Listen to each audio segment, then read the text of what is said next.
Assalamu alaikum warahmatullahi wabarakatuh. Ashama harkafuun jira jirtu isiniin jecha.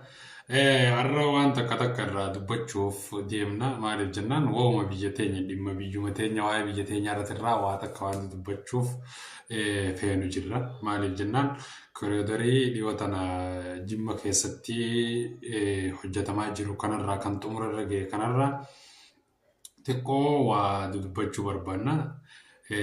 Akkasumas waa'ee uummanni miidiyaa irra jiru kun haasa'u kana hundaa wal bira qabnee laalla. Maaliif jennaan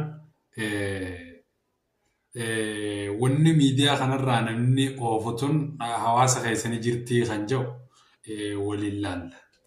Maaliif jennaan ani waan hawaasni miidiyaa irratti itti jiru kana lafatti uummanni quban qabu.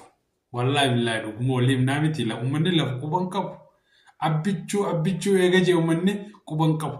Kuni waan dhugaadhaan lafa jiru yaabboleeyyan kiyya maaliif walitti jimna. Kun anaatu biyya naatu jiisa jaa inuma anaatu jiisa jaa nam tokkichi namni tokkichi waan takka jiisuu hin danda'u. Namni tokkichi jechuun biyyattii Itoophiyaa hangas geessu guddoo sanii yaabboleessoo anaa jiisaa jaa laa ilaaha illallah. Wallahi waan fakkaatu miti waan illee ta'uu miti wanni akkanaati. Garuu maaliifuu jennaan hundinuu harka rabbii jirti malee aangoonis harka rabbii jirti. Amriin hundinuu harka rabbii jirti. Warri as gubbaa miidiyaa kana gubbaa jirtan marti keessanuu tana beekuu qabdan.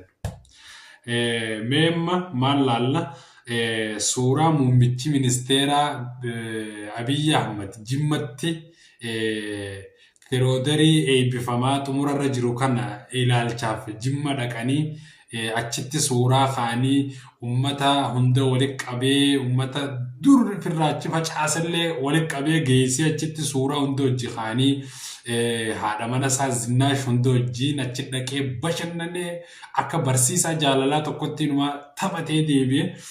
Akkasuma amma akkuma suuraa irratti agartan kana fataa jee zanaa jee quufee deebi'ee laalame egaa meeqatti inni haadha mana isaatii hojii deemee firraa bashannanee biyya dhaloota isaatti bashannanee deema. Gurbaan kun inumaa osoo Afrikaa san guutuu kannaniifillee inumaa ni baasa akkam wallahi billahi gurbaan osoo mee laalaa akkatti namni jaalatu mee laalaa mee akkatti namni jaalatu laa mee nama guddaan akkatti fi qabdee dhungattu kana mee laalaa. Wallahi billahi viidiyoo baay'ee suuraa tana laalee baay'ee takka na ajaa'ibsiifte. Uummanni as gubbaa akka funyaan qabata garuu uummanni biyya keessaa takkaa mootii kan dhufee darbellee takkaa akka mootii isaan agarree jee dubbata. Waan argaa jirtan kun walla jaalalaa biyya abbaa Jifaar biyya mootii keessa saayikila oofaa taphataa firraa fataa jee akkasitti zanaa fataa jechaa jira. Maaliif jennaan waan miidiyaa kanarraa uummanni oofaa jiru kanallee firi takka quban qabu. Wallahi wallahi billahi hedduu takka nama oofa jechuudha. Wallahi billahi maaliif jennaan waan uummanni asirraa oofa jiru kana takkallee irraa quban qabu. Uummanni hawaasni biyya keessa jirus waan takka irraa quban qabu. Miskiinni nagayaan bobba'ee galee abbichuu keenya jee faarsaa jira. Maaliif jennaan garuu bakka lolli jirus uummanni quban qabu. Biitti guutuun nagayee jirtiif ta'a.